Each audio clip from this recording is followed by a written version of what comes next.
Se alguém perguntar, diga que já comeu. E não ouse levantar esses olhos do chão quando ele passar pela porta.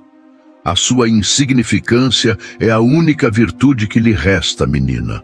Entendeu bem? A voz de Dona Ofélia não precisava gritar para cortar a alma.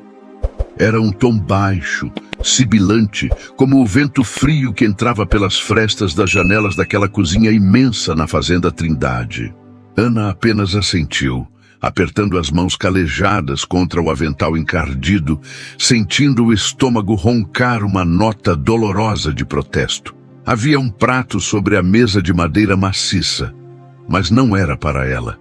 Era o resto do jantar dos patrões. Cascas de batata, pedaços de gordura que o novo patrão havia deixado no prato, um pouco de arroz que caíra na toalha e fora recolhido com a mão. Sim, senhora, Dona Ofélia, eu entendi, sussurrou Ana, a voz trêmula, os olhos fixos nas botas de couro fino da governanta. Ótimo, agora coma isso rápido, antes que eu mande jogar aos porcos. Eles pelo menos dão lucro. Você, Ana, só dá despesa e vergonha. Dona Ofélia virou as costas, a saia de tafetá negro farfalhando com a autoridade de quem mandava naquelas terras há 30 anos, desde antes de Ana nascer. A porta bateu. O silêncio voltou a reinar na cozinha, quebrado apenas pelo estalar da lenha no fogão e pelo som da chuva fina que começava a cair lá fora, abençoando a terra, mas esfriando os ossos de quem não tinha o calor de um abraço. Ana olhou para o prato.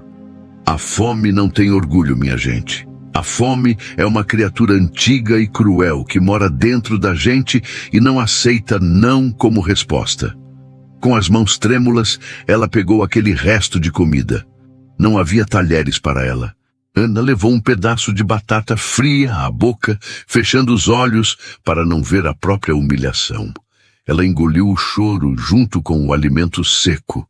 Foi nesse exato momento, quando a dignidade parecia ter fugido para longe daquela fazenda, que a porta dos fundos se abriu. Não foi a porta por onde Ofélia saíra, mas a porta que dava para o jardim de inverno.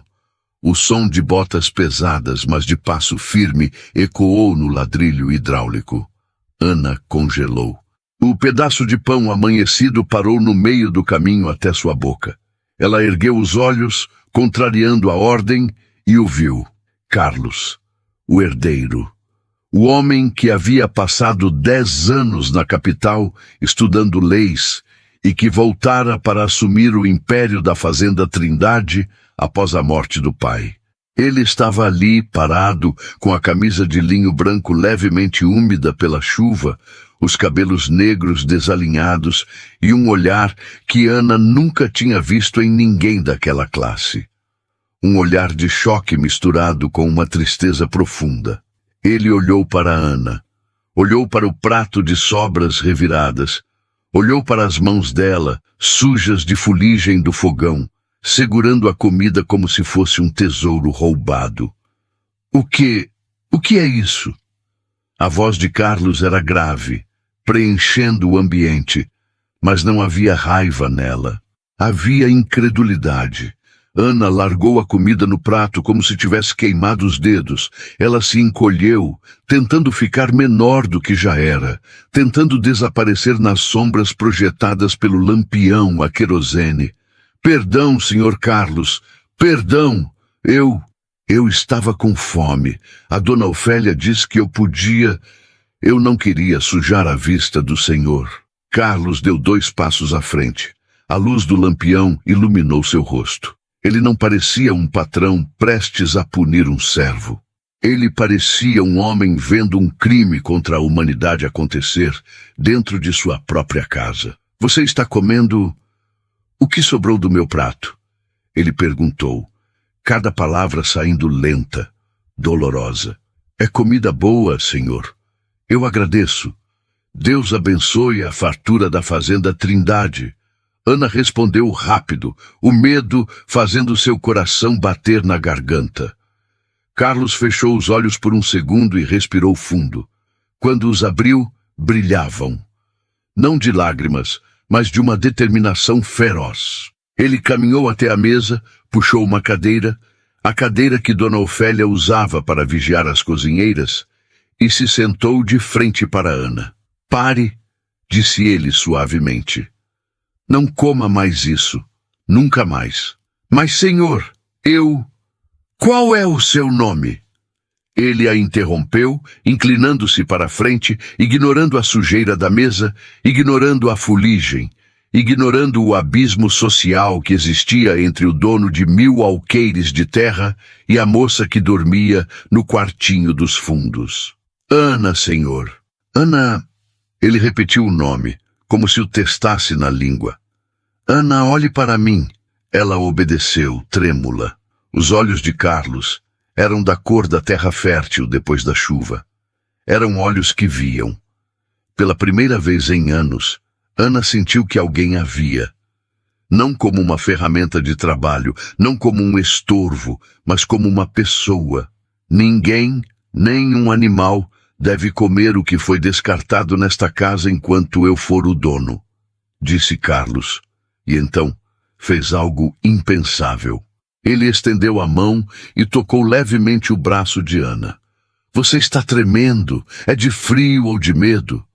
De tudo um pouco, senhor, ela confessou, uma lágrima solitária escapando e traçando um caminho limpo em seu rosto sujo. Carlos se levantou abruptamente. A cadeira arranhou o chão com um som agudo. Venha comigo. O quê? Não, senhor. Dona Ofélia vai me matar. Eu não posso sair da cozinha a essa hora. Eu sou o dono da fazenda Trindade, Ana. E eu estou dizendo, venha comigo, agora. O coração de Ana disparou. O que ele faria? A levaria para a sala, a expulsaria. Mas havia algo na voz dele. Não era uma ordem de patrão. Era um pedido de socorro de uma alma que acabara de acordar para a realidade.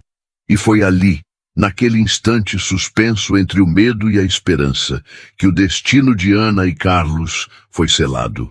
Não com um beijo, não com uma promessa de amor eterno, mas com um prato de comida negado e uma mão estendida. Minha gente, o coração chega a errar as batidas, não é? Imaginem só o desespero dessa moça, a Ana, tendo que comer migalhas, e a surpresa desse rapaz, o Carlos, descobrindo a crueldade debaixo do próprio teto. Quantas vezes a gente não julga quem tem muito, achando que não tem coração, e quantas vezes a gente não sofre calado, achando que ninguém vê nossa dor. Mas Deus vê, e às vezes Ele usa os caminhos mais tortuosos para cruzar duas vidas. Se você já sentiu na pele o frio da injustiça, ou se acredita que o mundo dá voltas e que a humilhação de hoje pode ser a honra de amanhã, eu te peço agora, com todo carinho, se inscreva aqui no nosso canal Contos do Coração. Deixe o seu gostei nesse vídeo, porque isso ajuda essa história a chegar em mais corações que precisam de esperança. E me conta aqui nos comentários de qual lugar desse nosso Brasil imenso você está acompanhando a história da Ana e do Carlos. Quero mandar um abraço para você. Vamos ver o que o Carlos vai fazer agora, porque eu sinto que a Dona Ofélia não vai gostar nada disso.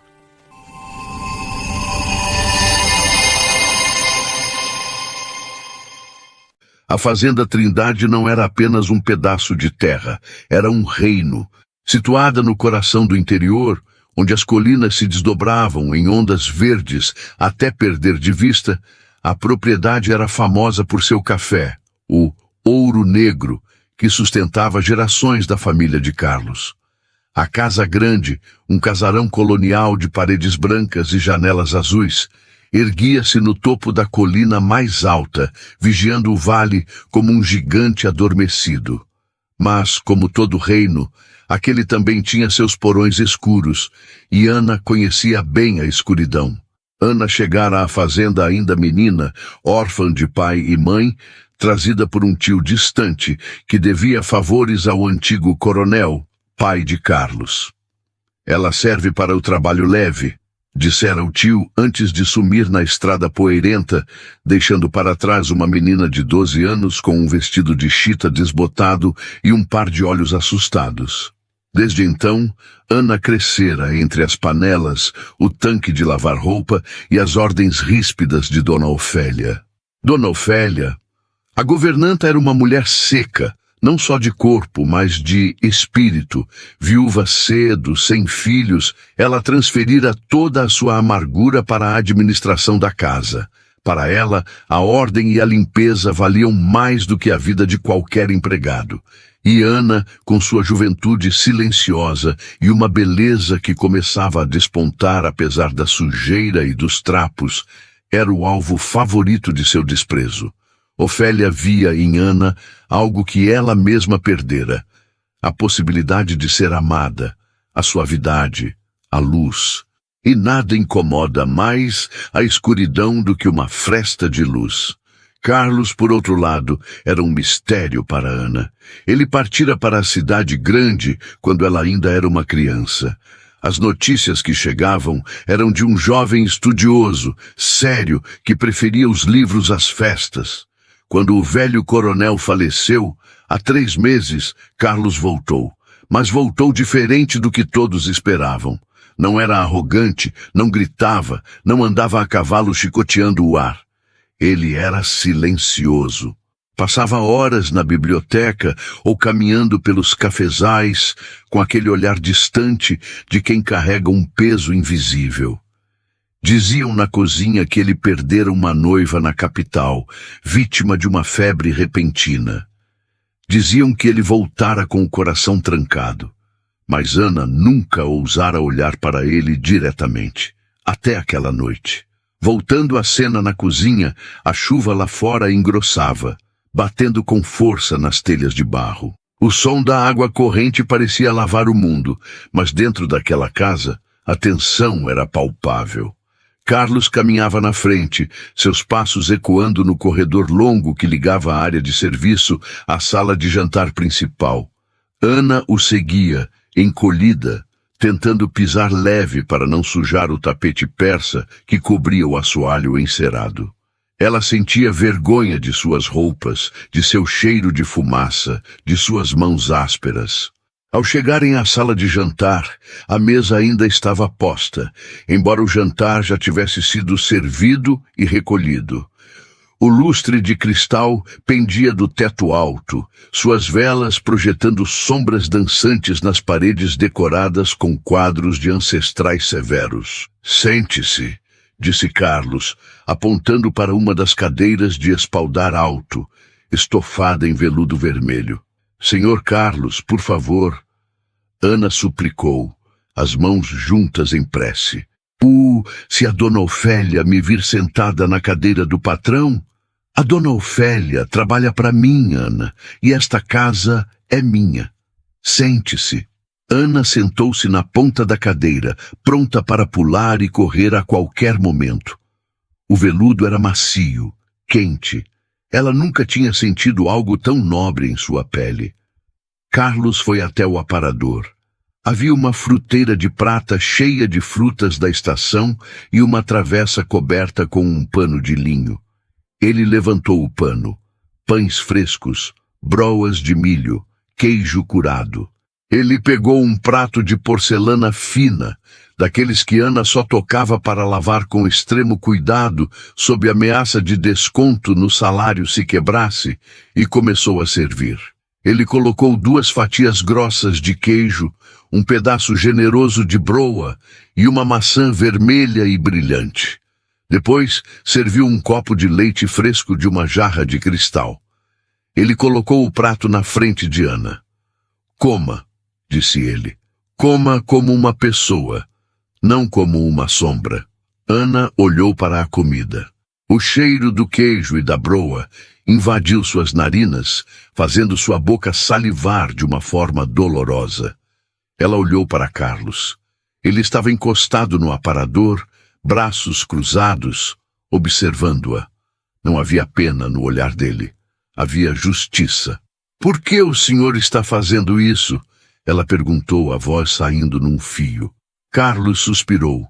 passando a mão pelos cabelos negros. Porque eu passei os últimos 10 anos estudando sobre leis, sobre direitos, sobre como o mundo deveria ser justo. E chego na minha própria casa e encontro isso. Ele apontou para a cozinha de onde tinham vindo. Encontro a barbárie debaixo do meu teto. Eu perdi a fome, Ana. Perdi a fome de comida, de vida, de tudo, desde que voltei. Mas ver você comer aquelas sobras, isso me deu uma fome diferente, fome de fazer o que é certo. Ana não entendeu tudo o que ele disse, mas entendeu o sentimento. Com as mãos trêmulas, ela pegou a broa. A primeira mordida foi como um abraço por dentro. O sabor do milho, a maciez. Ela fechou os olhos e, sem conseguir controlar, começou a chorar. Ela comia e chorava. Lágrimas grossas caíam sobre o prato de porcelana, misturando-se ao queijo. Carlos não se moveu. Ele apenas assistiu, sentindo um nó na garganta que ele não sentia há muito tempo. A dor daquela moça era tão pura, tão crua, que quebrava a armadura de indiferença que ele construíra ao redor de si mesmo após a morte de sua noiva. Quando Ana terminou, ela limpou o rosto com a manga do vestido, envergonhada. Obrigada, senhor. Deus lhe pague em dobro. Eu nunca comi nada tão bom. Amanhã, disse Carlos, a voz firme, você não vai mais trabalhar na cozinha. Ana arregalou os olhos, o pânico voltando. O senhor vai me mandar embora? Pelo amor de Deus, senhor Carlos, eu não tenho para onde ir. O mundo lá fora é perigoso para uma moça sozinha. Eu faço qualquer coisa. Eu limpo o chiqueiro. Calma, Ana. Carlos se aproximou e, num gesto impensado, segurou as mãos dela que gesticulavam freneticamente. As mãos dele eram quentes e macias, as dela frias e calejadas. O contraste era chocante. Eu não vou te mandar embora. Eu disse que você não vai mais trabalhar na cozinha. Você vai trabalhar aqui na casa, ajudando na biblioteca, cuidando das flores, servindo à mesa. Mas a dona Ofélia, ela diz que eu sou desajeitada, que eu não sirvo para ficar perto das visitas. A dona Ofélia vai ter que aprender que quem decide quem serve ou não nesta casa sou eu. Nesse momento, passos rápidos e duros foram ouvidos no corredor. A porta da sala de jantar se abriu com um estrondo. Dona Ofélia estava lá. Ela usava um robe de seda escura sobre a camisola e seus cabelos grisalhos estavam presos numa trança severa. Seu rosto estava pálido de fúria contida. Ela olhou para a cena. O patrão, o herdeiro da fazenda Trindade, segurando as mãos da criada suja, sentada à mesa principal, com um prato de porcelana fina à sua frente. O silêncio que se seguiu foi pesado, carregado de eletricidade. Senhor Carlos, disse Ofélia, a voz tremendo de indignação. Posso saber o que significa este espetáculo? Essa criatura sentada à mesa de sua falecida mãe? Ana tentou puxar as mãos, mas Carlos as segurou firme. Ele se virou lentamente para a governanta, sem soltar Ana. Significa, Ofélia, que as regras da Fazenda Trindade mudaram. A partir de hoje, Ana não come mais restos. E a partir de amanhã, ela deixa a cozinha e passa a ser minha auxiliar pessoal na organização da casa. Ofélia deu um passo para trás, como se tivesse levado um tapa. Seus olhos pequenos e escuros fuzilaram Ana com um ódio tão intenso que a moça sentiu um calafrio na espinha. O senhor não sabe o que está fazendo, sibilou Ofélia. Essa menina é amaldiçoada. Ela traz azar. O tio dela a deixou aqui porque não a aguentava.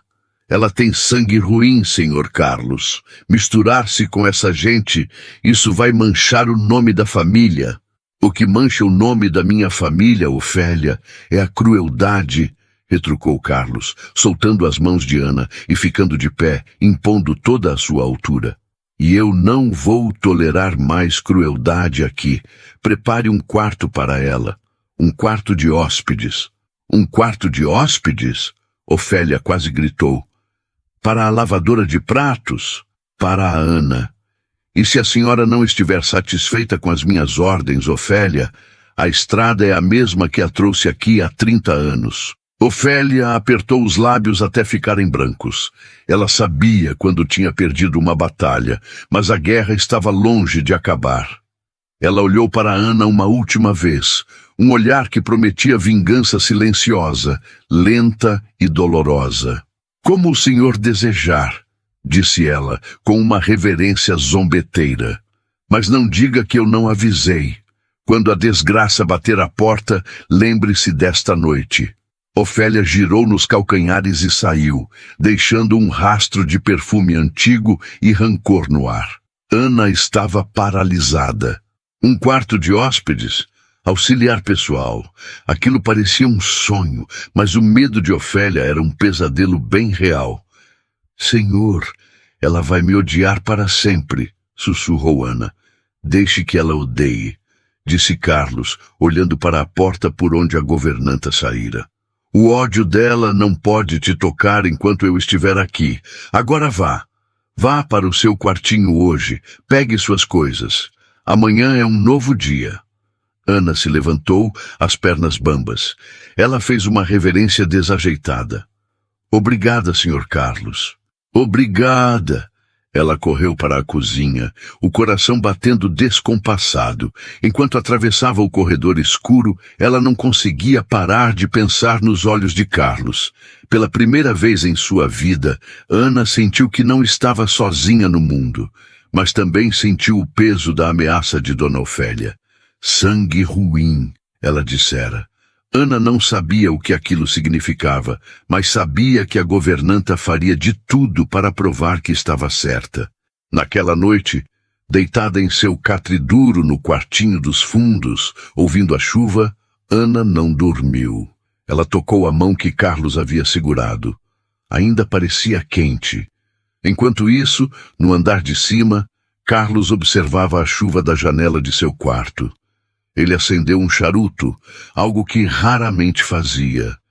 A imagem de Ana comendo as sobras não saía de sua cabeça. Havia uma dignidade ferida nela, que o lembrava de sua própria dor. Ele perdera a mulher que amava. Ana perdera tudo, desde o berço. Talvez, pensou ele, soltando a fumaça no ar frio, talvez a gente possa se salvar. Ou talvez Ofélia esteja certa e eu esteja apenas trazendo problemas para dentro de casa. Ele não sabia. Mas no quarto da governanta, à luz de uma vela, quase no fim, Dona Ofélia escrevia uma carta. Não era uma carta misteriosa para fora, mas anotações em seu diário de despesas, onde ela controlava tudo.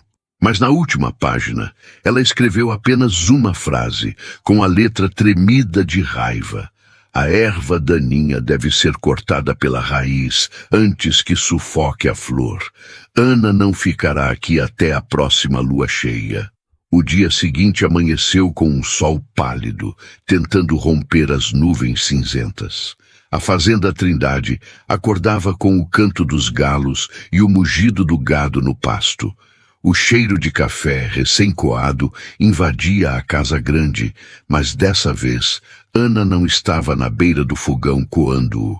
Ela estava parada no meio do saguão, segurando sua trouxa de roupas, 2 vestidos velhos e um pente quebrado, esperando. As outras empregadas passavam por ela, cochichando, olhando de esguelha. A notícia correra rápido. A boia fria da cozinha ia virar dama de companhia. A inveja tem sono leve e acorda cedo. Carlos desceu as escadas, vestido para a lida no campo, com botas de montaria e chapéu na mão. Ele parou ao ver Ana. Ela havia tentado arrumar o cabelo, prendendo os fios rebeldes com grampos enferrujados, e lavar o rosto com sabão de cinzas até a pele ficar vermelha. "Bom dia, Ana", disse ele, a voz ecoando no saguão. "Bom dia, Sr. Carlos. Venha. Vou lhe mostrar onde você vai ficar. E depois, quero que me acompanhe até a cidade. Precisamos comprar roupas decentes para você." Um murmúrio percorreu o corredor onde as criadas espiavam. Roupas novas? compradas pelo patrão? Ana sentiu o rosto queimar. Senhor, não precisa, eu posso remendar. Ana, ele a cortou, mas com um sorriso leve no canto dos lábios. Você agora representa a casa principal da Fazenda Trindade, e eu não quero remendos na minha vida. Chega de remendos. Vamos começar do zero. Ele estendeu o braço para que ela o segurasse como uma dama. Ana olhou para o braço dele, depois para o próprio braço coberto pelo tecido gasto. Era um abismo, mas Carlos esperava. Com o coração na boca, ela tocou levemente o braço dele. No alto da escada, escondida nas sombras do mezanino, Dona Ofélia observava. Seus olhos eram fendas de gelo.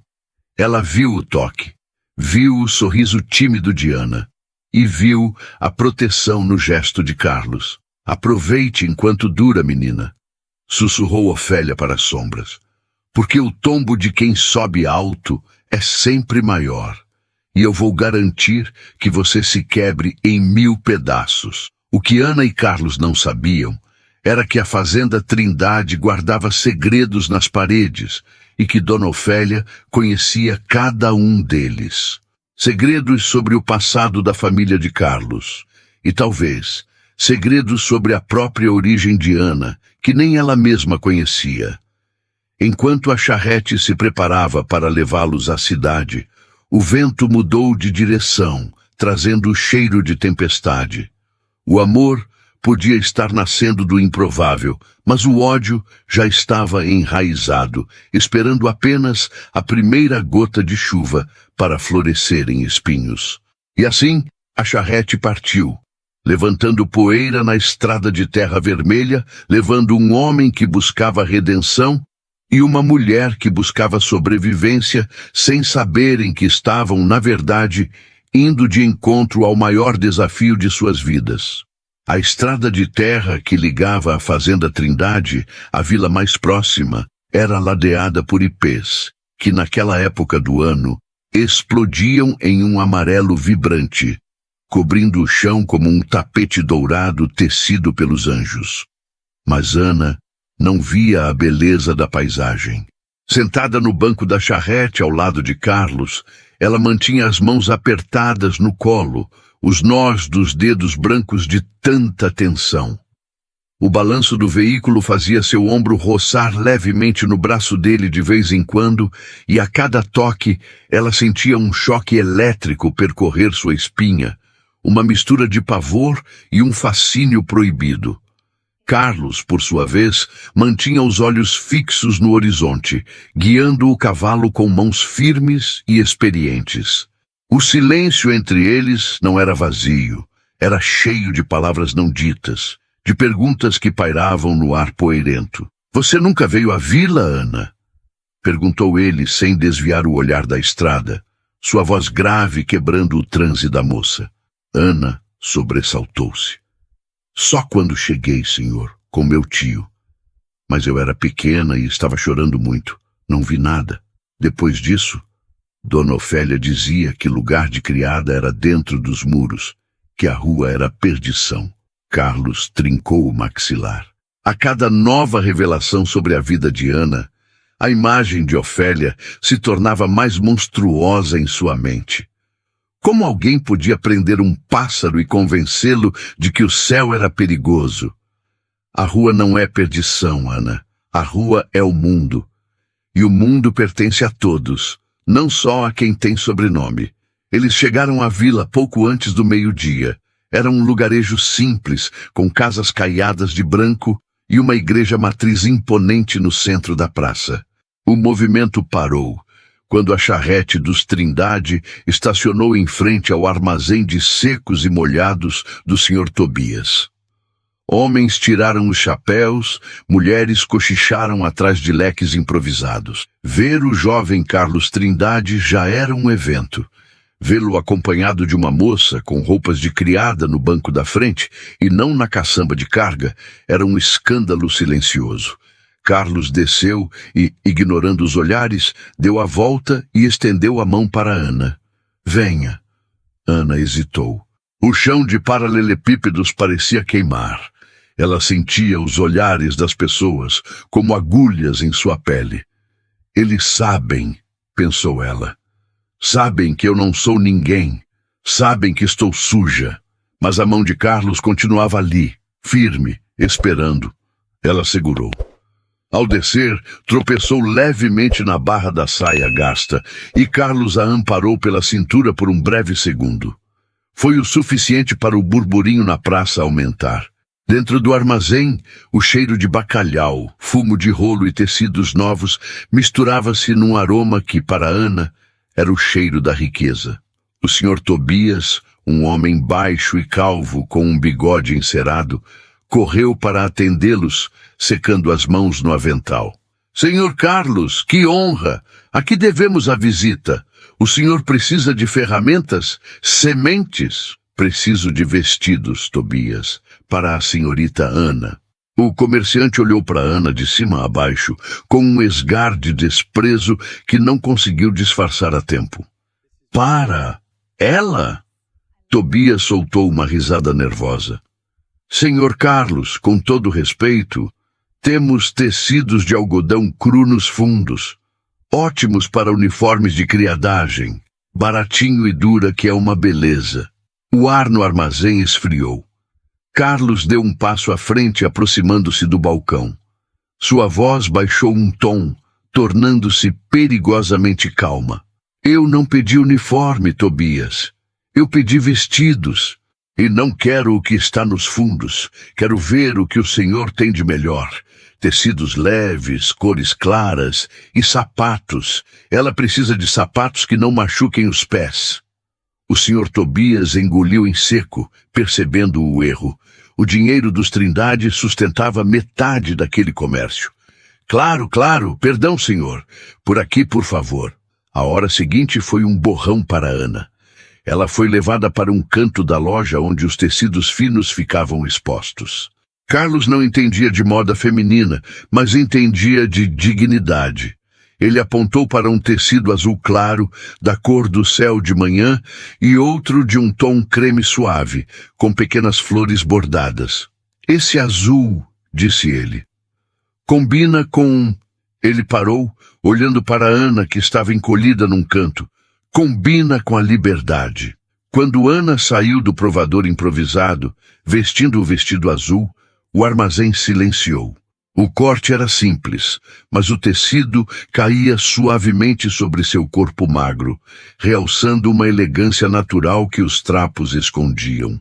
O azul iluminava sua pele morena e fazia seus olhos castanhos parecerem mel líquido. Ela caminhou até o grande espelho oval no centro da loja. Pela primeira vez em 20 anos, Ana viu a si mesma, não a criada, não a órfã, não a boia fria. Viu uma mulher. Ela levou as mãos ao rosto, tocando as próprias bochechas, incrédula. Sou eu? Sussurrou ela, a voz embargada. Senhor Carlos, sou eu mesmo? Carlos observava de longe, encostado em uma pilha de sacas de café. O coração dele, que ele jurava estar morto e enterrado junto com sua esposa, deu um solavanco estranho, doloroso e vivo. Ela era linda, não uma beleza de salão, artificial e empoada, mas uma beleza agreste, resistente, como uma flor que nasce na fenda da rocha. É você, Ana, respondeu ele, suavemente. É quem você sempre foi, só que agora o mundo pode ver. Ana começou a chorar, não de tristeza, mas de um alívio tão profundo que doía. Era o choro de quem tira uma armadura pesada depois de uma vida inteira carregando-a. A volta para a fazenda Trindade foi diferente. O sol já se punha, tingindo o céu de roxo e laranja. Ana, agora vestida de azul e calçando sapatilhas novas, sentia-se outra pessoa. Mas à medida que os portões da fazenda se aproximavam, o medo antigo voltava a rastejar em seu estômago. Dona Ofélia estaria esperando. E estava. Quando a charrete parou em frente à casa grande, a governanta estava na varanda, parada como uma estátua de sal. Ao lado dela, duas outras criadas, Maria e Joana, espiavam com olhos arregalados. Carlos desceu e ajudou Ana. Quando os pés dela, calçados nos sapatos novos, tocaram o chão, Ofélia desceu os degraus da varanda. Seu olhar varreu Ana de cima a baixo, detendo-se no tecido fino do vestido. Um sorriso gélido, quase imperceptível, curvou seus lábios finos. «Vejo que o passeio foi proveitoso», disse Ofélia, a voz pingando ironia. «A Cinderela do cafezal ganhou roupas de princesa. Mas cuidado, Sr. Carlos, roupa nova não muda a alma de quem a veste. O que nasce torto, morre torto». «Guarde seus provérbios venenosos para si, Ofélia», retrucou Carlos, passando por ela e guiando Ana para dentro. «Ana, vá para o seu novo quarto. Descanse. Amanhã começaremos a organizar a biblioteca». Ana subiu as escadas, sentindo o olhar de Ofélia queimando suas costas. O quarto de hóspedes era simples, mas para Ana parecia um palácio. Tinha uma cama com lençóis brancos e cheirosos, uma janela que dava para o jardim e, o mais importante, uma porta que ela podia fechar. Naquela noite, Ana não jantou na cozinha. Carlos ordenou que uma bandeja fosse levada ao quarto dela. Foi a primeira vez que Ana comeu sozinha, em paz, sem ter que engolir a comida com pressa. Mas a paz na fazenda Trindade era um tecido fino, prestes a rasgar. No dia seguinte, a rotina da casa mudou. Ana, em vez de esfregar o chão, estava na biblioteca, um cômodo imenso com cheiro de papel antigo e madeira. Carlos estava lá, sentado à escrivaninha, revisando livros de contabilidade. Eu não sei ler muito bem, senhor», confessou Ana, parada diante de uma estante imensa. «Ela sei juntar as letras que o padre me ensinou quando eu era menina». Carlos levantou os olhos dos papéis. «Não tem problema, você vai aprender. Mas, por enquanto, preciso que você tire o pó desses livros e os organize por tamanho e cor. Minha cabeça está uma bagunça, Ana. Preciso que pelo menos o ambiente ao meu redor esteja em ordem». Eles passaram a manhã assim, trabalhando em silêncio, um silêncio companheiro. De vez em quando, Carlos parava e a observava. Havia uma leveza nos movimentos dela que ele não tinha notado antes. E Ana, por sua vez, observava o patrão. Via as rugas de preocupação na testa dele, a sombra de tristeza que nunca saía de seus olhos. «O senhor sente muita falta dela, não sente?» A pergunta escapou da boca de Ana antes que ela pudesse conter. Carlos paralisou. O ar na biblioteca ficou pesado. De quem? Da sua esposa. Dizem na cozinha que o senhor a amava mais que tudo. Carlos fechou o livro de contabilidade com força. Ele se levantou e caminhou até a janela, ficando de costas para Ana. Amava. Ela era tudo o que eu tinha de bom. Quando ela morreu, levou minha fé junto. Eu olhava para Deus e só via um tirano que me tirou a única alegria. Ele se virou, os olhos marejados. Por isso eu deixei essa casa cair aos pedaços, Ana. Por isso eu deixei a Ofélia tomar conta de tudo. Eu não me importava, até ver você comendo aquelas sobras. Ana sentiu um aperto no peito. A dor dele era palpável, física. A minha dor me cegou, continuou ele. Mas a sua dor abriu meus olhos. É estranho, não é? Minha avó dizia que Deus escreve certo por linhas tortas, Senhor. Talvez a gente precise se quebrar para poder ser remontado de um jeito melhor. Carlos sorriu, um sorriso triste, mas genuíno. Você é sábia, Ana. Para quem diz que não sabe ler, você lê a alma das pessoas melhor do que qualquer doutor. O momento foi interrompido por uma batida seca na porta. Dona Ofélia entrou, trazendo uma bandeja com café. Seu rosto era uma máscara de eficiência, mas seus olhos brilhavam com uma malícia contida. «Com licença, Sr. Carlos, o café. E... Ah, senhor, Eu precisava lhe perguntar. O senhor viu o rosário de madrepérola da sua falecida mãe? Aquele com a cruz de ouro? Carlos franziu a testa. O rosário da mamãe? Ele fica na caixinha de veludo, no meu quarto, sobre a cômoda. Ninguém mexe lá. Pois é, Ofélia suspirou teatralmente. Eu fui limpar o quarto do senhor hoje de manhã, como sempre faço, e a caixinha estava aberta e vazia. O sangue de Carlos gelou. Aquele rosário era a única lembrança física que ele tinha da mãe, uma relíquia de família inestimável. Como assim vazia? Ninguém entra no meu quarto além de você, Ofélia. Exatamente, senhor. Ninguém entrava. Até ontem. Ofélia virou o rosto lentamente e cravou os olhos em Ana. Ontem, enquanto o senhor estava no banho, eu vi a Ana saindo do corredor dos quartos principais. Ela disse que estava perdida, procurando o quarto de hóspedes. Ana sentiu o chão sumir sob seus pés. Mentira! Gritou Ana, o pavor tomando conta de sua voz. Eu nunca entrei no quarto do senhor. Eu fui direto para o meu quarto como o senhor mandou. Calma! Carlos levantou a mão. Ofélia, isso é uma acusação muito grave. Você está dizendo que a Ana roubou o rosário da minha mãe? Eu não estou dizendo nada, senhor. Estou dizendo que o rosário sumiu no mesmo dia em que uma estranha, acostumada à miséria, ganhou acesso à casa grande. A tentação é o diabo no ouvido do pobre, senhor Carlos. Ouro é ouro.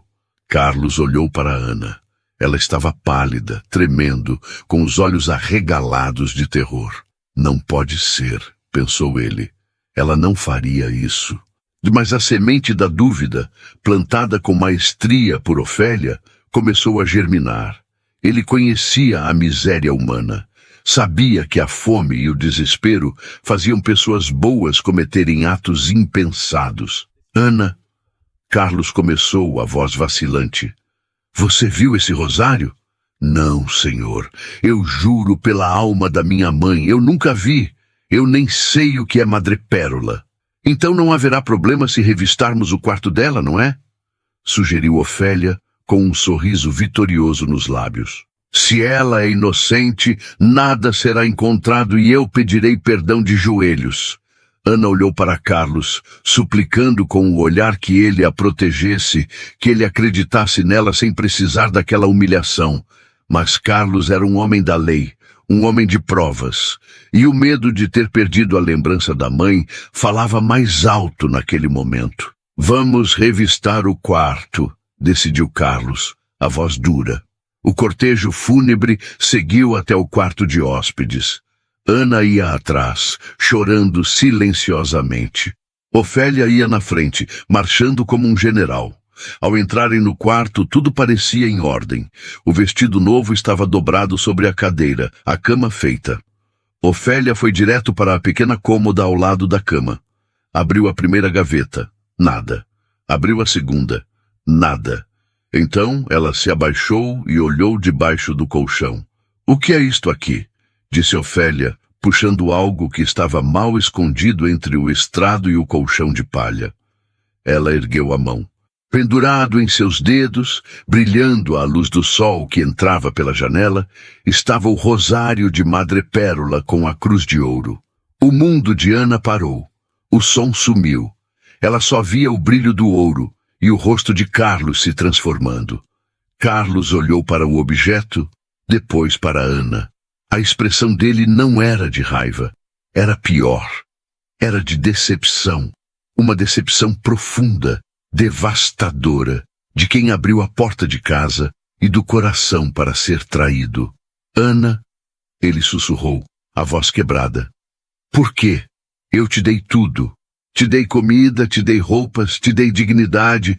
Por que você roubou a única coisa que eu não podia perder?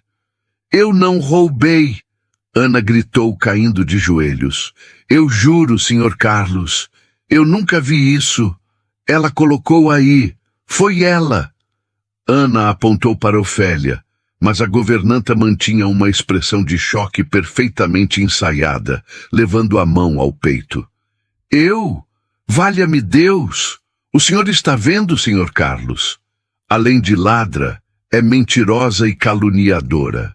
É isso que dá colocar gente dessa laia dentro de casa. Carlos pegou o rosário da mão de Ofélia. Ele o apertou contra o peito, fechando os olhos. A dor da traição misturava-se com a confusão. Ana parecia tão sincera em seu desespero, mas a prova estava ali.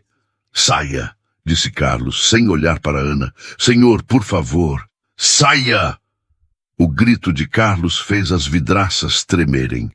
Saia do meu quarto, saia da minha vista. Volte para a cozinha, volte para o chiqueiro, volte para onde quiser, mas saia da minha frente antes que eu perca a cabeça. Ofélia sorriu. Um sorriso que não chegou aos olhos, mas que iluminou sua alma negra. Ela venceu. Ana levantou-se, as lágrimas cegando sua visão. Ela não pegou suas roupas novas. Não pegou nada. Saiu correndo do quarto, desceu as escadas tropeçando, atravessou a cozinha sob os olhares curiosos das outras criadas e correu para a chuva que começava a cair novamente lá fora. Ela correu até o antigo celeiro abandonado, longe da casa grande, e se jogou no feno, soluçando até não ter mais ar. O sonho tinha acabado. A Cinderela tinha virado abóbora antes mesmo da meia-noite. Mas enquanto Ana chorava sua desgraça, sozinha e acusada injustamente, ela não percebeu que não estava totalmente só. No canto escuro do celeiro, um par de olhos a observava. Não eram olhos humanos, eram olhos atentos, curiosos, que testemunharam sua chegada. E na casa grande, Carlos trancou-se na biblioteca com uma garrafa de uísque. Ele olhava para o rosário sobre a mesa. Algo não se encaixava. O nó do lenço onde o rosário estava enrolado era um nó de marinheiro, um nó complexo. Ana mal sabia amarrar os sapatos. Como ela saberia fazer aquele nó?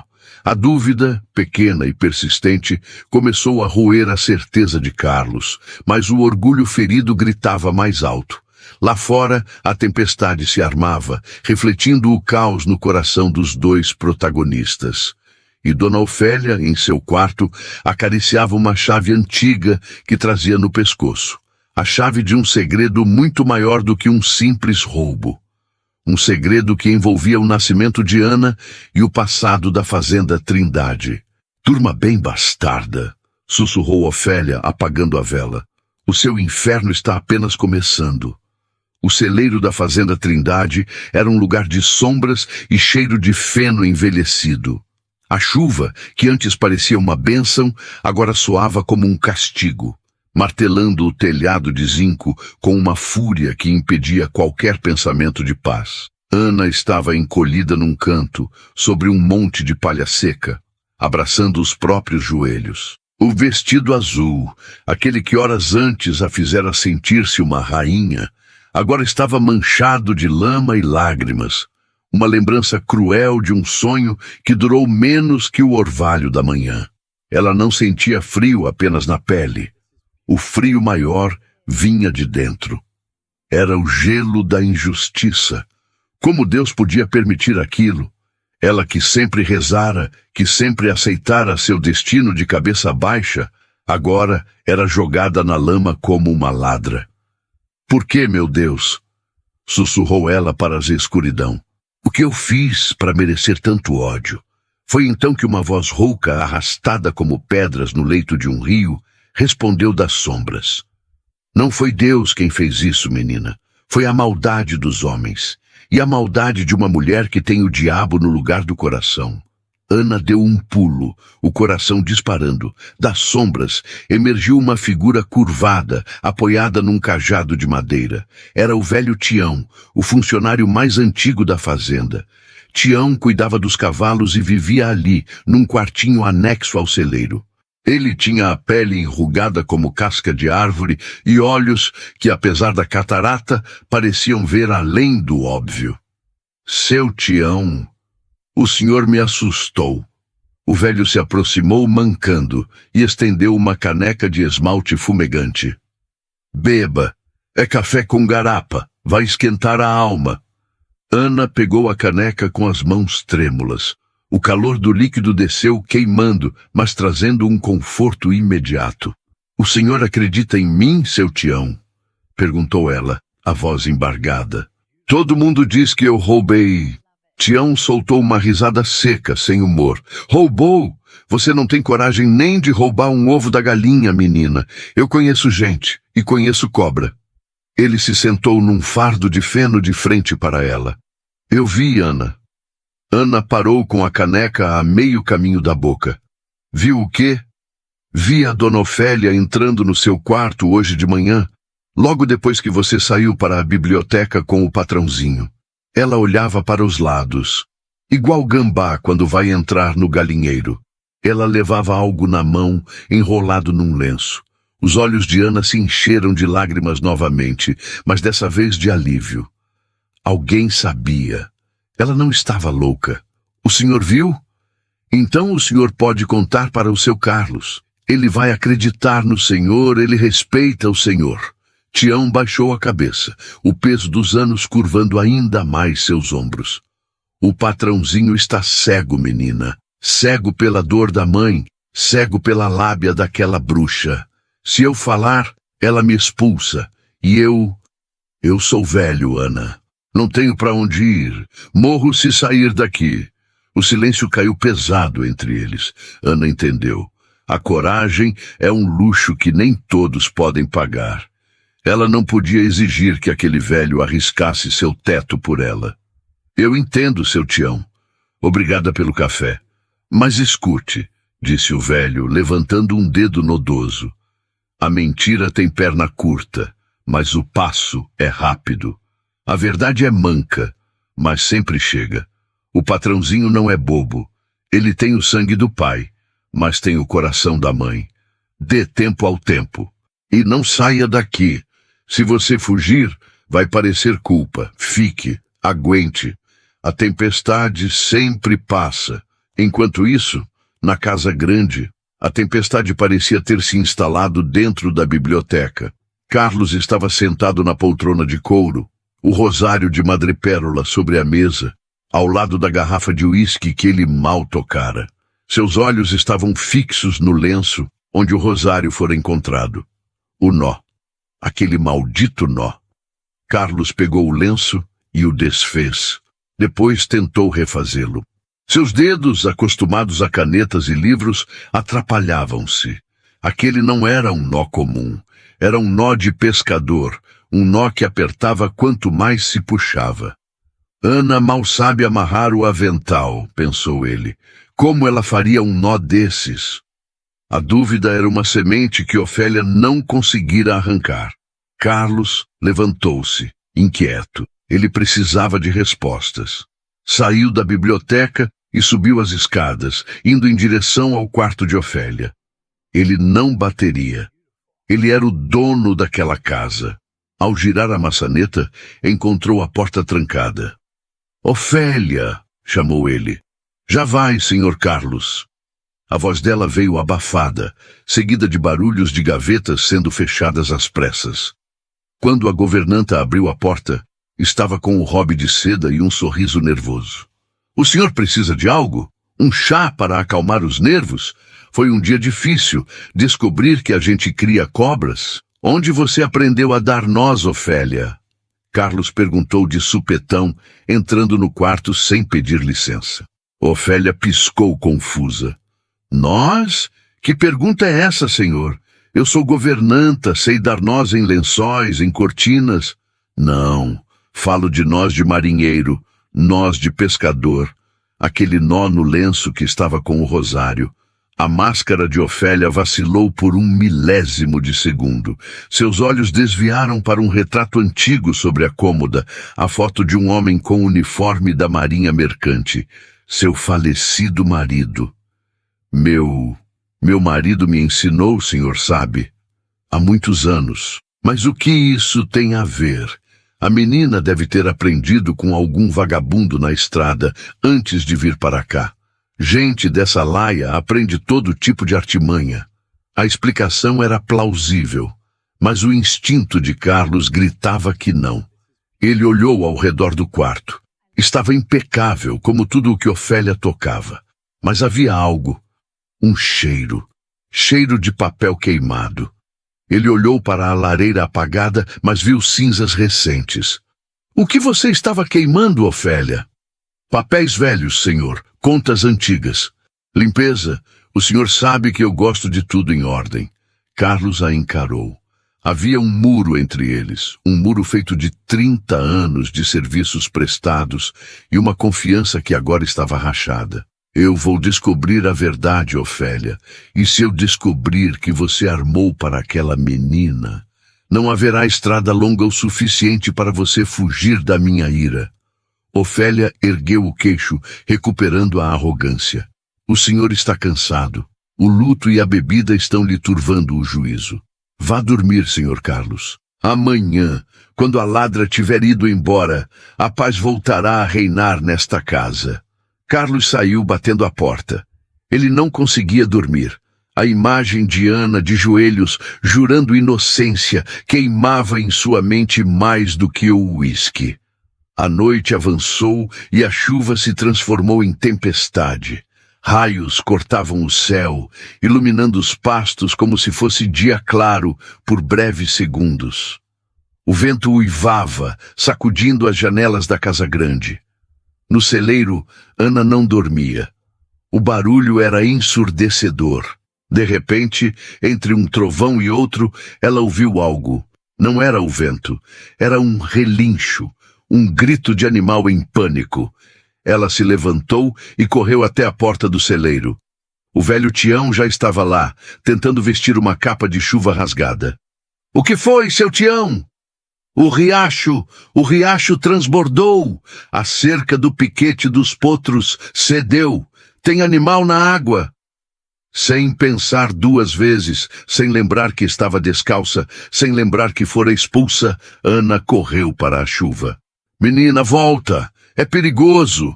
Gritou Tião, mas Ana já era um vulto azul na escuridão. Ela correu em direção ao riacho que cortava a propriedade. A água barrenta rugia, levando galhos e pedras. E lá, no meio da correnteza, preso em uma raiz de árvore, estava Ventania, o potro favorito de Carlos. Um animal negro e arisco que ele estava treinando pessoalmente. O potro relinchava, os olhos brancos de terror, a água subindo até o pescoço. Ana não parou. A lama sugava seus pés, os espinhos rasgavam seu vestido novo, mas ela entrou na água gelada. A correnteza bateu em seu peito, quase a derrubando. — Calma, Ventania! Calma! Gritava ela, lutando contra a força da água. Na casa grande, Carlos estava na janela quando viu a movimentação. O clarão de um raio iluminou a cena. Uma figura pequena, lutando contra o rio para salvar seu cavalo. — Ana! Gritou ele. Ele saiu correndo do quarto, desceu as escadas pulando os degraus, ignorando os gritos de Ofélia, que perguntava onde ele ia. Ele saiu para a tempestade, correndo como um louco em direção ao riacho. Quando chegou à margem, Ana já estava abraçada ao pescoço do potro, tentando soltar a pata do animal que estava presa na raiz. A água subia rápido. — Ana, solte ele! Você vai se afogar! Gritou Carlos entrando na água. — Não, eu não vou deixar ele morrer. Ele é importante para o Senhor! Ana respondeu, cuspindo água barrenta. Com um esforço sobre-humano, movida por uma força que só o amor e o desespero dão, Ana mergulhou. Ela ficou submersa por segundos que pareceram horas. Carlos avançava, a água na cintura, o coração na boca. De repente, o potro deu um solavanco e se soltou. Ana emergiu, tossindo, agarrada à crina do animal. Ventania, sentindo-se livre, nadou para a margem, arrastando Ana com ele. Eles chegaram à terra firme e desabaram na lama. O potro correu para o pasto alto a salvo. Ana ficou caída, respirando com dificuldade, o vestido azul agora marrom e pesado colado ao corpo. Carlos se jogou ao lado dela, levantando sua cabeça. Ana, Ana, fale comigo. Você está louca, podia ter morrido. Ana abriu os olhos. Estavam vermelhos, inchados, mas brilhavam com uma dignidade feroz. Eu não sou ladra, Sr. Carlos. Eu posso ser pobre, posso ser ninguém, mas eu dou a minha vida pelo que é certo. Eu salvei o que é seu. Eu nunca roubaria o senhor. As palavras dela bateram em Carlos com mais força que a tempestade. Ele olhou para aquela mulher, encharcada, tremendo de frio, que acabara de arriscar a vida por um animal dele, mesmo depois de ter sido humilhada e expulsa. A verdade não precisava de nós de marinheiro ou de testemunhas. A verdade estava ali, na lama, nos olhos dela. Carlos a puxou para seus braços, abraçando-a com força, tentando passar seu calor para ela. Eu sei, Ana. Me perdoe. Meu Deus, me perdoe. Eu fui um tolo. Ele a pegou no colo. Ana era leve, frágil, mas ao mesmo tempo a criatura mais forte que ele já conhecera.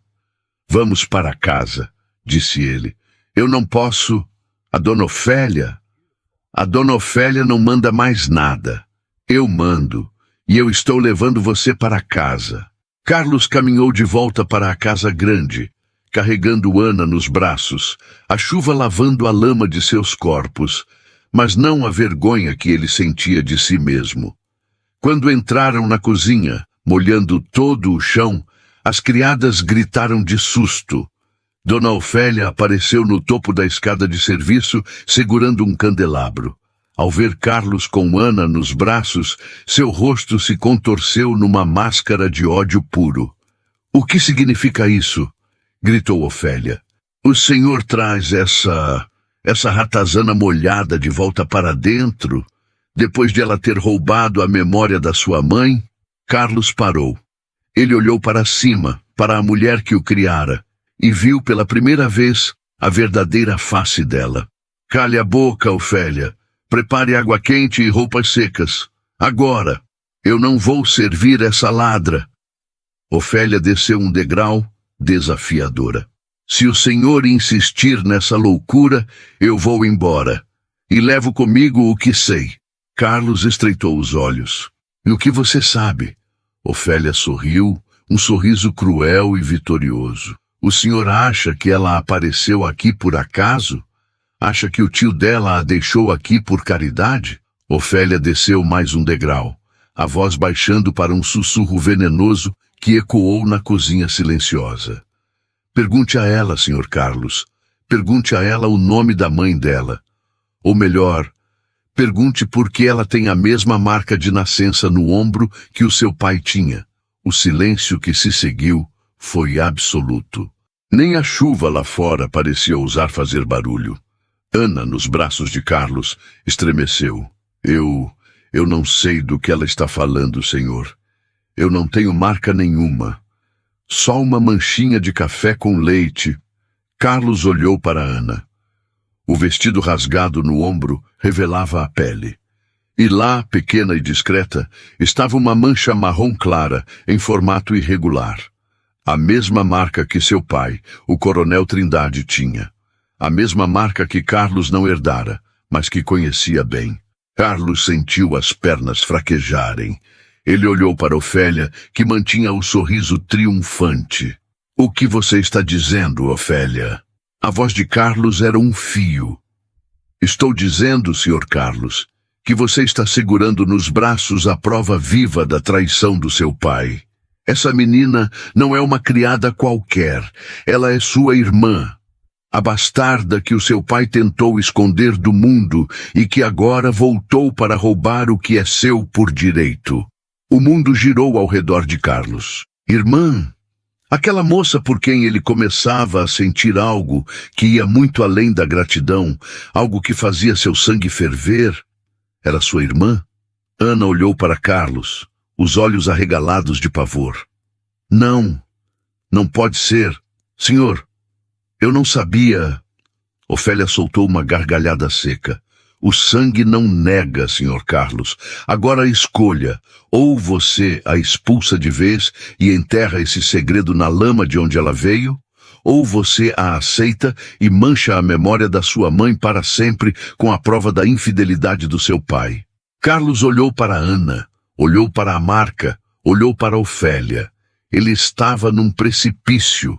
De um lado, o amor nascente e a justiça. Do outro, a honra da família e a memória da mãe que ele tanto venerava. E no meio de tudo isso, Ana, tremendo de frio e de medo, percebeu que o buraco onde ela estava era muito mais fundo do que ela imaginava. Ela não era apenas uma criada rejeitada. Ela era o pecado vivo da Fazenda Trindade. O silêncio que se abateu sobre a Fazenda Trindade nos dias seguintes não era de paz, mas de morte. Era um silêncio pesado, espesso, como a neblina que cobria o cafezal nas manhãs de inverno. Carlos andava pelos corredores da casa grande, como uma alma penada. A revelação de Dona Ofélia havia sido um golpe de misericórdia em seu coração, que mal começava a cicatrizar. Irmã. A palavra ecoava em sua mente a cada passo, a cada batida do relógio de pêndulo no saguão. A mulher por quem ele sentira uma atração avassaladora, a mulher cuja coragem o fizera querer viver novamente, era sangue do seu sangue. O horror daquela possibilidade o paralisava. Ele sentia nojo de si mesmo, dos sentimentos que nutrira, dos olhares que trocara. Ana, por sua vez, fora instalada novamente no quarto de hóspedes, mas agora a porta permanecia fechada. Não por uma chave de metal, mas pela vergonha. A febre a pegara na noite seguinte ao resgate do potro. O frio do rio e o choque emocional haviam derrubado sua resistência. Ela ardia em febre, delirando, chamando ora pela mãe que nunca conheceu, ora por Carlos, pedindo perdão por um pecado que ela nem sabia que existia. Dona Ofélia cuidava dela, ou melhor, vigiava-a. A governanta entrava e saía do quarto com bacias de água e panos, mantendo um sorriso satisfeito nos lábios finos. Para Ofélia, a doença de Ana era providencial. Talvez Deus estivesse terminando o serviço que ela começara. Beba, menina, dizia Ofélia, forçando um chá amargo goela abaixo de Ana. Beba para limpar esse sangue ruim. Carlos evitava o quarto. Ele não suportava olhar para Ana e ver o pecado do pai, e pior, o seu próprio. Ele passava os dias trancado no escritório do falecido coronel, revirando papéis, buscando qualquer coisa que confirmasse ou desmentisse a história de Ofélia.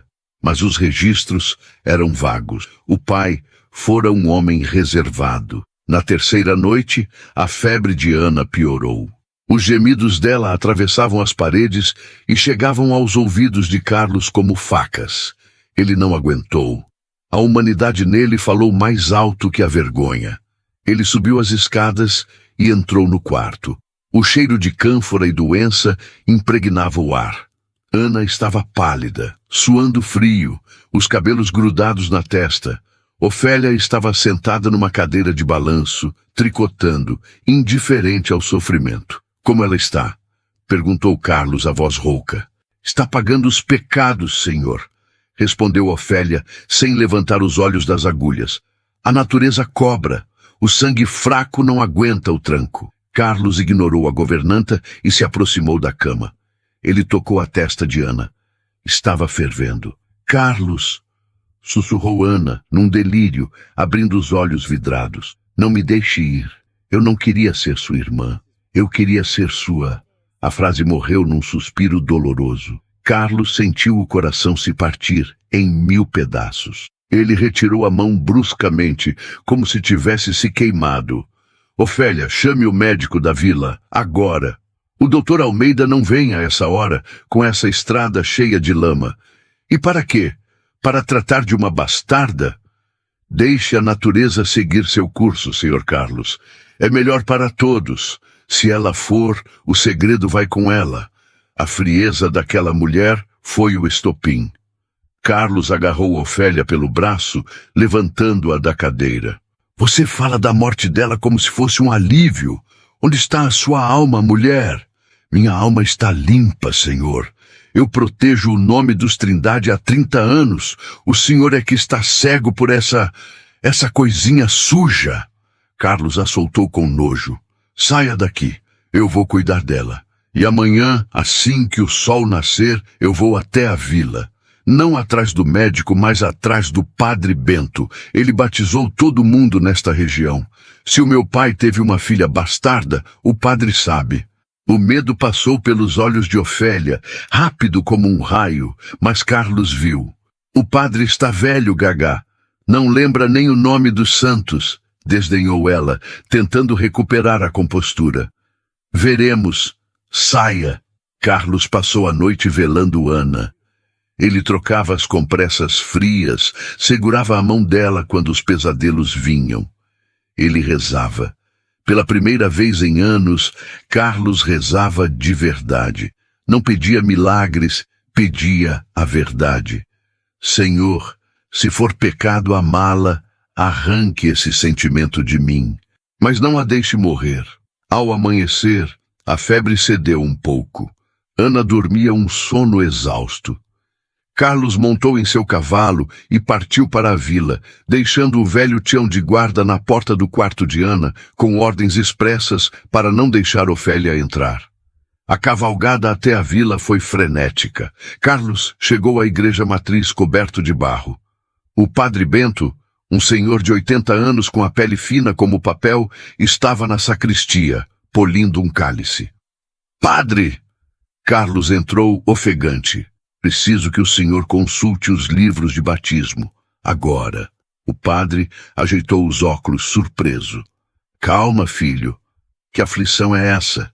É sobre a Ana, a moça que vive na minha fazenda. Ofélia diz que ela é filha do meu pai. Diz que ela tem a marca dos Trindade. Eu preciso saber a verdade, padre. Eu estou enlouquecendo. O Padre Bento franziu a testa, parando o movimento da flanela sobre o cálice. A Ana, a menina que o Zé Capataz trouxe? Zé Capataz? Não, o tio dela. Tio coisa nenhuma. Mas o padre suspirou, pousando o cálice. Sente-se, Carlos. Eu sabia que esse dia chegaria. A Ofélia, aquela mulher tem muito veneno guardado. Carlos sentou-se no banco de madeira, sentindo as pernas tremerem. O que o senhor sabe? Eu batizei a Ana. E eu enterrei o pai e a mãe dela no mesmo dia. Uma febre tifoide levou os dois. O pai dela não era o Coronel Trindade, Carlos.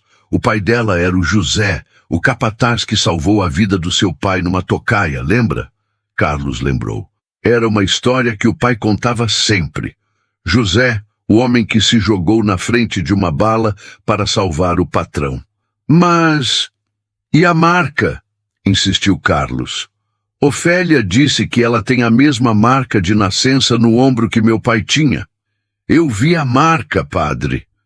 O Padre Bento sorriu tristemente. Carlos, meu filho, seu pai não tinha marca de nascença. Aquilo no ombro dele era uma cicatriz de queimadura, de um acidente com pólvora na juventude. A Ana tem uma mancha de nascença, sim. É comum. Muita gente tem. Ofélia usou uma coincidência, ou talvez a ignorância da sua memória infantil para criar uma mentira. Carlos sentiu o mundo girar, mas dessa vez para o lado certo.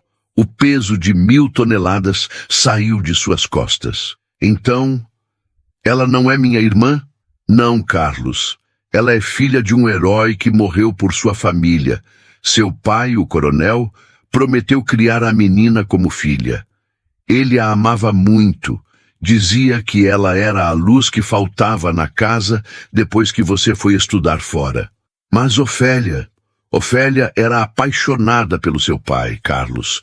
Uma paixão doentia e silenciosa.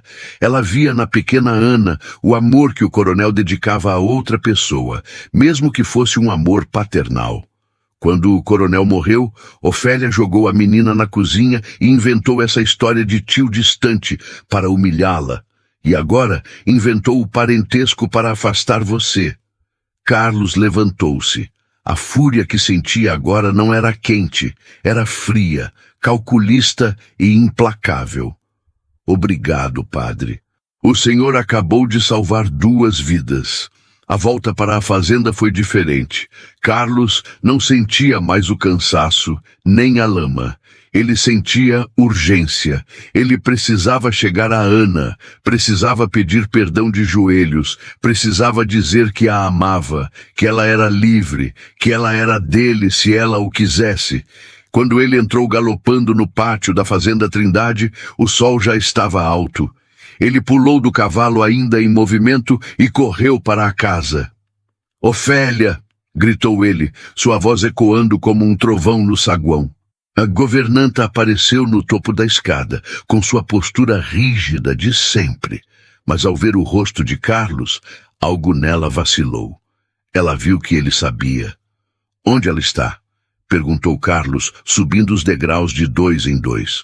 «No quarto, onde o senhor mandou. Morrendo, provavelmente.» Carlos parou no último degrau, ficando cara a cara com a mulher que governara sua vida e sua casa com mão de ferro. «Acabou, Ofélia. Eu falei com o padre Bento. Eu sei sobre o José. Eu sei sobre a cicatriz do meu pai. Eu sei de tudo.» O rosto de Ofélia ficou branco como cera. A máscara caiu. Pela primeira vez, o ódio puro e sem filtros apareceu em seus olhos. «Aquele velho maldito!» sibilou ela. «Você roubou a infância dela. Você a fez comer restos. Você tentou destruir a minha sanidade. Por quê? Por que tanto ódio de uma criança inocente?» «Inocente!» Ofélia gritou, perdendo o controle. Ela roubou o amor dele. O seu pai, ele nunca olhou para mim. Eu dediquei minha vida a esta casa, a ele, e ele só tinha olhos para aquela filha de um capataz sujo. Ele ia deixar terras para ela, Carlos. Ele ia adotá-la no papel. Eu não podia permitir que a Fazenda Trindade fosse dividida com uma ninguém. A única ninguém aqui é você, Ofélia. Uma ninguém de alma. Carlos disse com uma calma terrível. «Saia da minha casa. Agora. Não leve nada. Nem uma roupa. Saia com a roupa do corpo exatamente como você queria que a Ana vivesse. O senhor não pode fazer isso. Eu tenho direitos. Você tem sorte de eu não chamar a polícia por falsidade ideológica e maus tratos. Suma da minha frente antes que eu me esqueça que sou um cavalheiro.» Ofélia olhou ao redor. As outras criadas, que ouviam tudo escondidas, começaram a aparecer. Olhares de desprezo, de alívio, de vingança silenciosa. O império de Ofélia ruíra. Ela desceu as escadas, de cabeça erguida, mas com as mãos trêmulas. Ao passar pela porta principal, o vento bateu forte, como se a própria casa a estivesse cuspindo para fora. Carlos não esperou para vê-la sumir na estrada. Ele correu para o quarto de hóspedes. «Ana!» Ele abriu a porta com estrondo. O quarto estava vazio. A cama estava desfeita. A janela estava aberta. As cortinas balançando com o vento. Sobre o travesseiro, o vestido azul. Aquele que ele comprara, aquele que simbolizava o recomeço, estava dobrado cuidadosamente. Em cima do vestido, um pedaço de papel de embrulho, escrito com uma letra trêmula e infantil, a letra de quem aprendeu a escrever sozinha. Carlos pegou o papel, as mãos tremendo. «Senhor Carlos, eu não posso ser a sua vergonha. O senhor foi a luz na minha escuridão, mas eu não posso apagar a luz do senhor com o meu pecado. A dona Ofélia me disse que se eu ficasse, o senhor perderia o respeito de todos, que a marca no meu ombro é a marca da traição. Eu vou embora. Não me procure. Deixe que pensem que eu morri ou fugi. É o meu último presente para o senhor. A sua liberdade. Eu te amo, mais do que a minha própria vida, Ana.» Carlos amassou o papel contra o peito, um grito de desespero preso na garganta. «Não! Não, Ana! Não faça isso!» Ele correu para a janela. Olhou para o vasto horizonte da fazenda, para as matas fechadas, para a estrada sem fim. Ela estava doente, fraca, com febre. Ela não podia ter ido longe. Mas para onde ela iria? Foi então que ele se lembrou. Havia um lugar que ela mencionara uma vez quando olhavam a fazenda da varanda. A capela antiga, Senhor, lá no alto do morro. Minha mãe dizia que lá Deus ouvia melhor os pobres. A Capela das Almas, uma ruína no ponto mais alto e isolado da propriedade. Carlos não pensou. Ele não chamou ninguém. Ele pulou a janela, caindo no jardim, e correu. Correu como nunca correra na vida.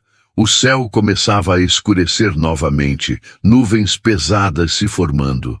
Aguente, Ana, pensou ele, o coração batendo no ritmo dos seus passos. Aguente só mais um pouco. Eu estou indo, e dessa vez nada vai nos separar. Mas enquanto Carlos corria contra o tempo, na velha capela em ruínas, Ana estava ajoelhada diante de um altar quebrado. A febre a fazia tremer violentamente. Ela segurava uma pequena faca de cozinha que levara consigo. Não para ferir ninguém, mas porque Ofélia dissera que a única forma de limpar a honra da família era o sangue ruim deixar de correr. A mente de Ana, turvada pela doença e pelas mentiras de Ofélia, via naquilo um sacrifício de amor. Perdoe-me, Senhor, sussurrou ela, as lágrimas misturando-se ao suor frio. Eu só quero que ele seja feliz. O som de cascos ou passos estava longe. O silêncio da capela era absoluto. Ana fechou os olhos. Será que Carlos chegaria a tempo de impedir que a mentira fizesse sua última e mais terrível vítima? O vento uivava ao redor da Capela das Almas, como se 1000 lamentos antigos tivessem despertado. As paredes de pedra, ruínas de um tempo esquecido, não ofereciam abrigo contra o frio cortante que invadia os ossos. Ana estava caída diante do altar quebrado, a pequena faca de cozinha jogada ao seu lado, intocada. A coragem para o ato final lhe faltara, ou talvez lá no fundo, a centelha da vida ainda lutasse contra a escuridão da mentira. Mas o frio e a febre faziam o trabalho que a lâmina não fizera. Ela sentia o corpo adormecer. As pontas dos dedos estavam roxas. A respiração era um chiado fraco. Em sua mente delirante, ela via a mãe que nunca conheceu, estendendo os braços. Venha, minha filha, venha descansar.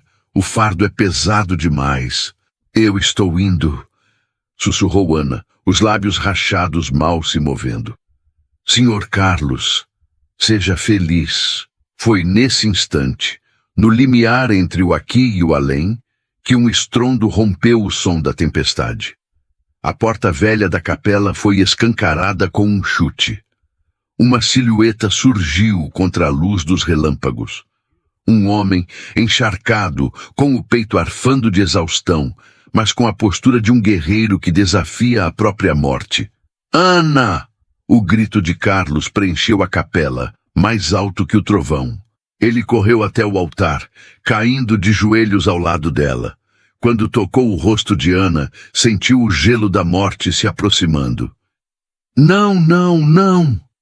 Carlos a puxou para seus braços, apertando-a contra seu peito molhado, tentando transferir cada gota de seu calor para ela. Acorde, Ana! Pelo amor de Deus, acorde! Ana abriu os olhos com dificuldade. A visão estava turva, mas ela reconheceu o cheiro dele. Cheiro de chuva, de terra e de algo que ela só podia chamar de lar. Senhor, ela murmurou, uma lágrima escorrendo. O senhor não devia estar aqui. O pecado, a marca. Não existe pecado, Ana. Carlos gritou, segurando o rosto dela entre as mãos, forçando-a a olhá-lo. É mentira. Tudo mentira da Ofélia. Você não é minha irmã. A informação demorou a penetrar na mente febril de Ana.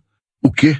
Você não é filha do meu pai, você é filha do José, o capataz que salvou a vida dele. A marca no seu ombro é sua, só sua. Meu pai não tinha marca nenhuma, era uma cicatriz.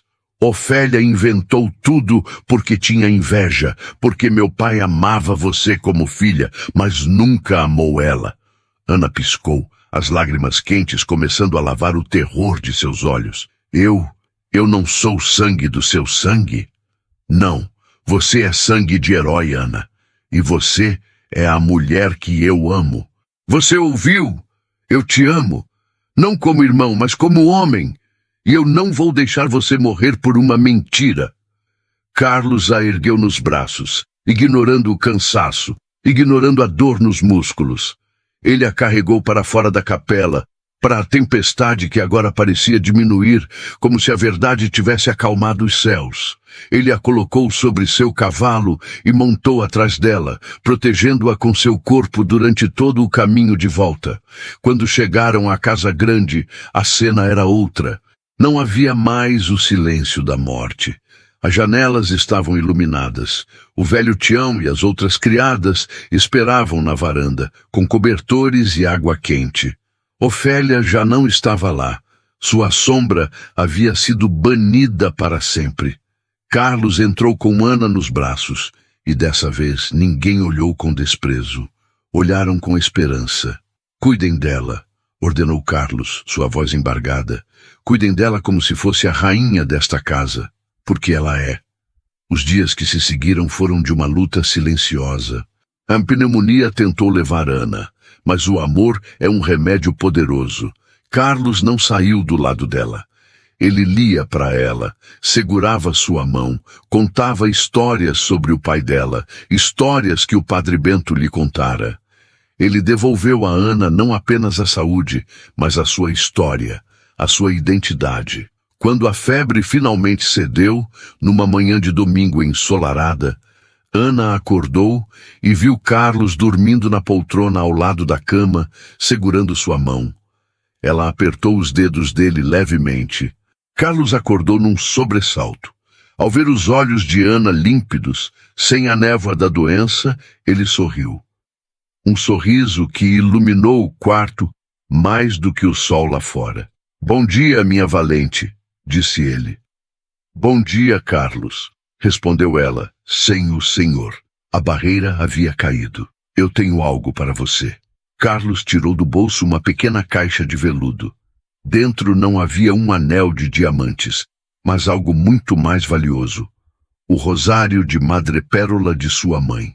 "Ofélia tentou usar isso para nos destruir", disse ele, colocando o rosário nas mãos de Ana. "Mas agora eu quero que ele seja o símbolo da nossa união. Minha mãe teria orgulho de ver esse rosário nas mãos da mulher que salvou o filho dela da solidão." Ana beijou o rosário e depois beijou a mão de Carlos. "Eu não tenho nada para te dar, Carlos, só a minha vida. Sua vida é tudo o que eu preciso." Eles se beijaram ali, naquele quarto que fora palco de tanta dor, e agora era o berço de uma nova vida. Foi um beijo suave, com gosto de promessa, de cura e de eternidade. O tempo, minha gente, é o senhor da razão e o jardineiro dos destinos.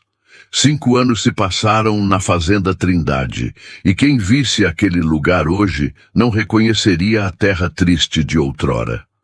Os cafezais estavam carregados, um mar verde e vermelho que se estendia até o horizonte.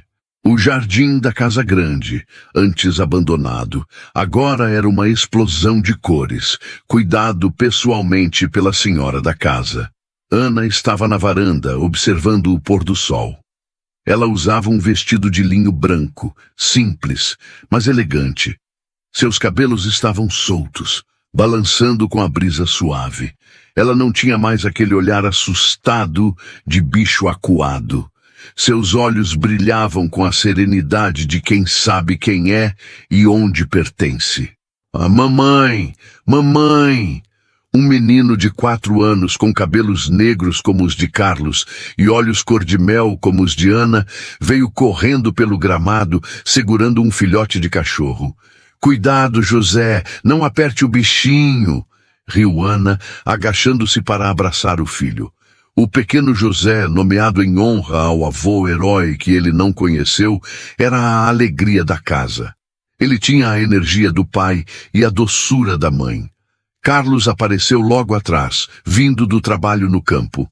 Ele não usava mais ternos engomados de advogado da cidade. Usava botas, calça de brim e camisa de algodão. O sol havia dourado sua pele e o trabalho na terra havia fortalecido seu corpo e sua alma.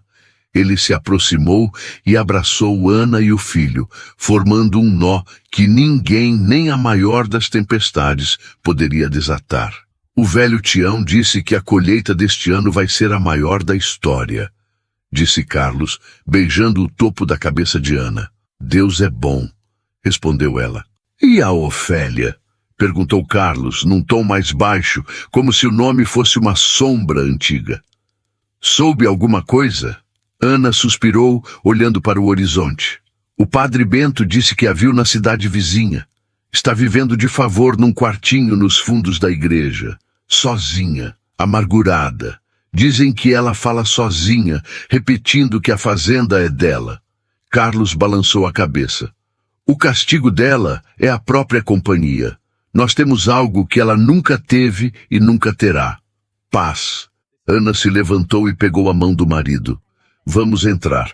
O jantar está pronto e hoje fiz broa de milho, aquela que você gosta. Carlos sorriu, lembrando-se da primeira noite na cozinha, quando uma broa de milho e um gesto de bondade mudaram o curso de suas vidas. Vamos, eu tenho fome. Fome de vida. Eles entraram na casa iluminada, onde o riso de uma criança e o cheiro de comida quente espantavam qualquer fantasma do passado. A Fazenda Trindade não era mais um império de solidão. Era um lar. E assim, meus amigos, termina a história da Ana e do Carlos. Uma história que começou com sobras e terminou com fartura. Fartura de amor, de verdade e de esperança. E você? Acredita que o amor pode nascer do desespero? Acredita que, por mais escura que seja a noite, a verdade sempre traz o amanhecer? A história da Ana nos ensina que a nossa origem não define o nosso destino. O que define quem somos é a coragem de amar e a força para perdoar. A dona Ofélia achou que podia controlar o destino com mentiras, mas esqueceu que o amor verdadeiro é como a água do rio. Ele sempre encontra um caminho, por mais pedras que existam no leito. Se essa história tocou o seu coração, se você chorou, sorriu e torceu por esse final feliz, eu te peço com todo o carinho. Deixe o seu comentário aqui embaixo. Me conta o que você achou, de onde você é e se você já viveu um recomeço na sua vida. Não se esqueça de se inscrever no canal Contos do Coração e ativar o sininho. Toda semana trazemos histórias que abraçam a alma e aquecem o coração. Compartilhe esse vídeo com quem precisa de uma palavra de fé hoje. Fiquem com Deus e até a próxima história. Porque aqui, no Contos do Coração, o final feliz é apenas o começo de uma nova jornada.